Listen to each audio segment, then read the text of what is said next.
And welcome back to Evergreen Speedway's Home Track Heroes here on CW11 as we are jumping back into the Interstate Batteries Hornet A main event. And Bobby Fischer's gigantic lead has been erased. Yeah, bad timing there for Bobby. All he needed was those two guys to behave a little bit. They couldn't do it. And now the massive 5+ second advantage has all been soaked up and gone. It is the Miller family, Christian the younger, Dan the dad, and Trent Gillespie looking to do bad things tonight for Bobby Fischer. Yeah, that 0.25 of Gillespie has been very strong and very fast, especially in the past few weeks. So I don't think that he's going to be very content riding there in the second row. But we'll see what happens here as we have 8 laps remaining here in the Interstate Battery Hornet A main event. Green flag is back out. Bobby Fischer with a good jump, trying to carry all the momentum he can. Maybe too much momentum right there as he has a big correction trying to get back on the 3/8. Watch him push way wide coming onto the back straightaway, and it's going to cost him the lead with cars driving through the green grass once again. Yep, taking a little bit of the detour rallycross route, but back up front, it is Dan Miller and Gillespie with great move to the inside. A little bit of a door bar here and up to second place of the line. Trent Gillespie, Bobby Fischer, and Christian Miller out front now. Yep, Miller's got the top spot, Fischer 2, Gillespie 3, and Dan Miller now on the outside looking in for the podium finish. They spread out a little bit down the back straightaway. 6 to go coming in this time by. And to the inside, there goes Miller. Yeah, Miller's got third for now. Looked like Gillespie might have maybe popped out of gear or something. Look, he slowed up a ton entering turn number 3, which allowed Miller to get back to the inside. But Gillespie carried that momentum off the corner. But Bobby Fischer wants that lead back from the young Christian Miller. We'll see what that 81 has left as we just have 6 coming up on 5 laps remaining. Great shot there. You can see how hard those drivers have got to crank on the steering wheel to get back around after they're done making the right-hand turn and onto the back straightaway on the 3/8. We'll get another look at it here is Miller. Ooh, love tap getting into the turn. Yeah, that makes it especially harder when you're trying to turn right to left when you have a guy all over your back bumper knocking you sideways. But Miller able to hang on for now, but that allowed the 0.25 of Trent Gillespie to gain on your lead 2 by a bunch going down the back straightaway as Miller with some problems coming through 3 and 4. And that's going to give the lead back to Bobby Fischer. So Fischer retakes it, but it's Gillespie time coming up on him. Lets him know he's there, onto the back straightaway, 4 to go, and a run on the inside for Gillespie. And that might be all she wrote. We've seen how much speed that 0.25 has going into turn number 3. Looks like Trent is almost able to clear him. No, Bobby Fischer hanging hard on the outside. We'll see what that 81 has. Well, as hard as he's had to work, as much of this race as he's dominated, he's not going to give this up easy. There's Fischer right on the back of Gillespie, making him work for it. Hanging on to second. Here comes Christian Miller looking for the position back. Yeah, it looks like the 0.25 just has such great drive off getting onto the 3/8. I think that's what is really going to allow him to hang on to this lead. That is tight battling for second. Christian Miller and Bobby Fischer banging doors now. Yeah, Miller to the inside, leans on him. They'll come through the transition here where they go right and back to left. How does Fischer handle it? Pretty well that time by. Although Miller's got another look to the inside, and here comes Papa Dan. Yeah, Dan almost had a good enough run off the corner to make it 3 wide down the back straightaway. Might have just thought better of it to let his son do some work on Bobby Fischer, but that 81 is hanging tough there on the outside. He had a huge lead going into that caution. Oh, big contact there from Dan. Nice save by Bobby for the time being with 1 to go. Look out, they're side by side, getting through 3, back straightaway. Miller up and around, and checkmate. Just like that, Bobby Fischer goes from onto the podium to off as he battles hard with a few younger drivers, Claiborne and Peyton Ha, but it is Trent Gillespie grabbing the win. Christian Miller over his dad, Dan Miller, for third, and Heartbreak City for Bobby Fischer, but we'll head on down to the Angel Lewis podium with Greg Pyland to catch up with your top 3. So Trent, great job. Tell us first who you have up here accepting this trophy. This is my daughter, Catalina. She's going to be an up-and-coming driver. She's going to win. I love it. I love it. So maybe right place at the right time. Bobby Fischer had a great lead out there, the restart. But you did a great job, too. You're coming from the back of the pack, charging hard, end up getting tonight's first place trophy. Yeah, I got number 1 qualifier, so they put you in the back, and then you just got to work your way all the way back up. Bobby Fischer, we were over at his house working on his car. I was hoping he would stay on my bumper. Who do you need to thank for having that 025 getting the trophy tonight? Burger Madness, Mac & Sons Concrete, Quality Roofing, Brandy Hood Promotion, Raritan Racing, Native Coin. So, Christian, tell us how exciting it was, especially on a Father's Day weekend, to finish right in front of your dad. Oh, man, that's awesome. I've been wanting a podium with him for a longest time, and it's just amazing feeling to see him up here while I'm up here, you know? All right, Christian, who do you need to thank for having that 77 out here tonight? I need to thank Turbo Espresso in Linwood, GN Northwest, Exterior Wall Systems, Matco Tools, and just my family in general. Dan, that was an awful exciting Interstate Batteries Hornet main event. You were involved in a lot of fun out there that we saw coming out of turn number 2. Tell us about it. It was a lot of good fun. It was a lot of work, though. Some good competition out there. Just a blast. Had a great time. Who do you need to thank for having that 00 out here and getting you 3rd place? Boy, we got a little bit of a list here. We've got Terry and Rebecca from Exterior Wall System, Jeff Johnson from Whiskey Years Over, Mikkel Manning from Hornet Nest Racing, GN Northwest, Corin Motors, Eric Allison Racing. Yeah, my son, he got 2nd in front of me. Whew. Well, that was very exciting. That was probably one of the more eventful finishes we've had, and I don't think Bobby Fischer wanted it to be that eventful. I gutted for him. You know, he dominated that race. He had what looked to be an insurmountable lead, and caution flag and double file restart changes everything. Yep. Too bad, but that's racing.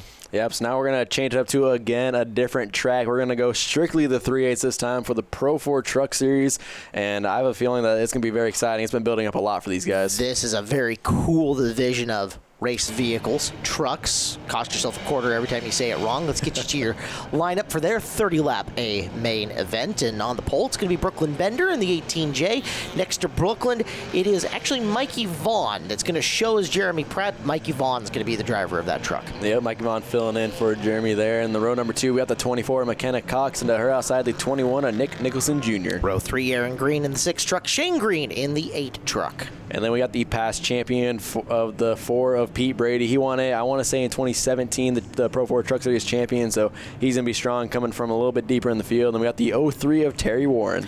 5th row, Rick Shaver, 5 truck, and the 18 of Steve Hare. And in the last row, we got the 98 of Christopher Wiseman, and then the 35 of Doug Wilkinson filling in for Haley Wilkinson. So that's another area you're going to see up on the ticker, as it is a Doug Wilkinson, not Haley Wilkinson. So keep your eyes on the 98 truck of Wisman. Wisman's actually coming off of double feature wins in their twin billing that they had over in Wenatchee a couple of weeks ago. So he's got some momentum. I know his dad, James, has put a ton of work and money into that truck. 11th place starting position. It's not a super large field of trucks, so it's going to be a little bit easier for those fast guys at the back to come through them. Yeah, Wiseman did have a little bit of trouble in the heat race, though. Broke something in the front steering, so hopefully they got that all figured out. As the green flag is out, Mikey Vaughn trying to hang tough on the outside of young Brooklyn Bender. Bender in the JBR truck. JBR fielding a whole lot of vehicles up and around Evergreen Speedway for a very long time here. Oh yeah, John Bender has been a staple of this track for quite a while, as Brooklyn Bender leading the first lap here at the Pro 4 Truck Series main event, with McKenna Cox coming through trying to take over second, and she does from Mikey Vaughn now. A couple of the young lady racers that we've got that have so much talent here, and McKenna Cox settling nicely into the second position, going to try to track down Brooklyn out in front of the field, but we got a new contender working to the inside in turn number 1. Yep, that is Aaron Green, who actually had second place at the line over McKenna Cox. So Aaron Green just going to take all the way up to second, and he's going to clear McKenna off the corner and start hunting down Brooklyn Bender in that 18J. Green's got a nice, solid run. That car is glued. That truck is glued to the inside of the turns. Let's watch how he sets up Brooklyn getting into 1 and 2 and on the uphill. and carries a good amount of momentum. These trucks are very difficult, as these drivers make it look easy, but they are definitely a handful on this 3/8 mile track. But it is a great 7-car battle for the front spot right now, as they are all nose to tail, as we got the other Green, Shane Green, in the 8 sticking his nose in, as McKenna has her hands looking off the corner. Oh yeah, that truck had a weeble and a wobble to it. Nice save as she gets it back, and we got a battle for the lead. Aaron Green looking inside, trying to shuffle Brooklyn Bender backwards. Yeah, we'll see what Brooklyn is able to do, as we do have a new leader at the line, Aaron Green in the orange and white, number 6, as he's going to start to check out over Brooklyn and McKenna Cox. We go back as we got Pete Brady right there in the 5th position with Terry Warren, who we haven't seen in quite a few years. I think he said it's his second race in about 4 or 5 years, so great to see that 03 truck back out here. Looking to shake a little bit of the rust off as he's working the outside groove, getting into 1 and 2, and he's going to lose some ground, at least on corner entry.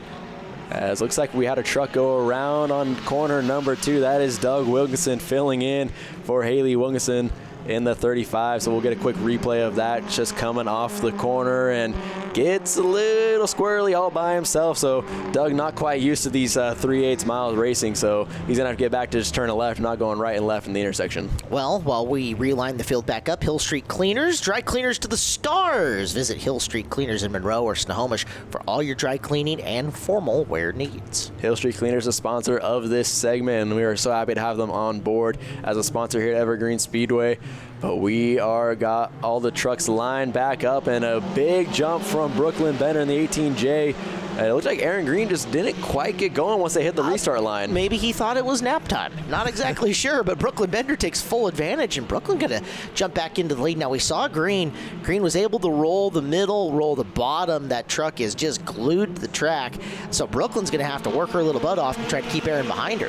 Yeah, Aaron has a ton of experience in this truck series, as Brooklyn Bender, one of the newcomers this year, along with McKenna Cox. So, but the rookie is hanging tough in the top 5, as we see Pete Brady go to the inside of McKenna Cox for that 4th spot right now. Brady looks good and trying to shuffle McKenna on backwards. So the 4 truck into the 4th position and setting sail for your top 3. Looking to move forward here. 22 laps left in this main, and that battle up front looking even better as we're back a couple of spots from there, but it's Green right back on Bender.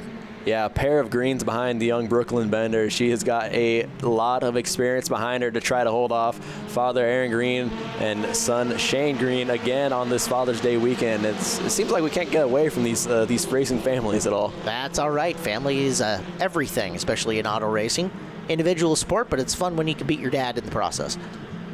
Aaron Green trying to get back to the inside, do what he did before to take the lead away from Brooklyn Bender in the last green flag run.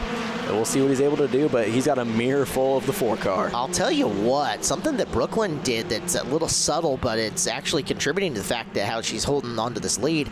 She's widened her entrance going into turn number 1, and that's letting her come off, make a little bit of a sharper turn and a longer straightaway getting down the backstretch. And it's part of what has helped her hold off Aaron Green for now, but Green's got a really good look to the inside of this turn. I think he's got it. Yeah, that 6 truck is very strong, as he showed it right there. Carried a ton of momentum coming off the corner and was able to take over that lead, and Pete Brady following the tire tracks right through. So Brady going to roll up into 2nd now. Make it Green, Brady, Bender, and Brooklyn's kind of stuck on the outside, shuffling backwards as we got a truck spinning out. That is Mikey Vaughn in the Jeremy Pratt number 52 truck. Gonna get fired back up and back rolling. It took out the cone on the way aside. out. The orange cone taking the brutal of it. But he's able to get it fired back up quick enough to stay green flag racing. So good job from Mikey Vaughn there in the 52. Doesn't lose a lap yet. And somewhere we missed Pete Brady passing for the lead. Oh, yeah, that happened too, looks like. Brady. What do you know? Pete Brady just very quickly in that 4 truck able to get around Aaron Green and take over that 1st spot. Now here comes Shane Green trying to get to the inside of Brooklyn Bender. He's got a nice run down the straightaway and move him into turn number 1, move Green up into that position. And he's bringing the 03 truck of Terry Warren with him. Yeah, Terry looking very good for not having that many races over the past few years in that 03 truck. Having to woe up a little bit there not to get in the back of Brooklyn Bender. Shane Green is completely clear the 18 now. But, yeah, it's good seeing that 03 almost Denny Hamlin-inspired paint scheme. It is very clean and easy to identify no matter where that truck is out on the racetrack. Is that Wilkinson who's climbed up and got back into this thing after the spin out? Yeah, I think Doug getting more comfortable on this oval track configuration again, as he's been putting up and picking them down pretty quickly in that 35 truck, trying to keep the momentum going. He's got a nice look to the inside there on Terry Warren down the back straightaway. So just beyond halfway, and Doug Wilkinson, who started dead last, is working his way up into the top 5 with 13 to go. There's the pass for the position. And Warren not going away easy. He's carrying a ton of momentum down that front straightaway, run that kind of second groove through the corners, and is able to keep the momentum up. Very impressive run here from that 03. Going to use the Brooklyn Bender 18J as almost a pick, hopefully. And it takes a little bravery to run up on the racetrack, but he's keeping his foot in it, making nice, clean circles, keeping the momentum up, and they're both in on Brooklyn Bender. Brooklyn Bender has got a handful with a couple of veterans right in behind her, looking to shuffle her backwards. Yeah, beating and banging a little bit. Wilkinson and Warren through 1 and 2 that time, as Bender now getting a little bit sideways off the corner. It is a hot and slippery day here at Evergreen Speedway. Yeah, you saw her really square that corner off to try to get down. I think she was afraid of somebody ducking inside of her getting into turn number 1, where a couple of those passes on her have happened. Meanwhile, Warren and Wilkinson trade. Now it's Warren on the inside, Wilkinson on the outside, having to swim the rear end. Yeah, that's definitely a big dirt track off of turn number 4 right there, as that allows the 98 of Wiseman to get in, as I don't think Wilkinson knew Wiseman was already there, as that's a familiar spot for Wilkinson to go around. We saw him there earlier in the race, but this time a little bit of assistance. Whoops. Yeah, a little truck-on-truck violence. It happens. It's no good. Oh, well. Get a look at it from another angle? Yeah, we'll take a quick look at the replay here. Coming off the corner again, and just a little too much wheel from the 98 of Christopher Wiseman to the inside of Doug Wilkinson. Unfortunate there for the 35 to go around once again. Take a look from the perspective of the inside, and yep, a little help. It happens. And we'll go back up to the turn number 1 camera. I just don't think Doug quite knew that Wiseman was already there to his inside, as he was so focused on battling with Warren. So just wrong place, wrong time for Wiseman, but tough break overall. You could say it's a racing deal and be mostly accurate on that, as you get a look from the front straightaway cam as the two get after it. And we're going to have more for the Pro 4 Truck A main event next on Home Track Heroes.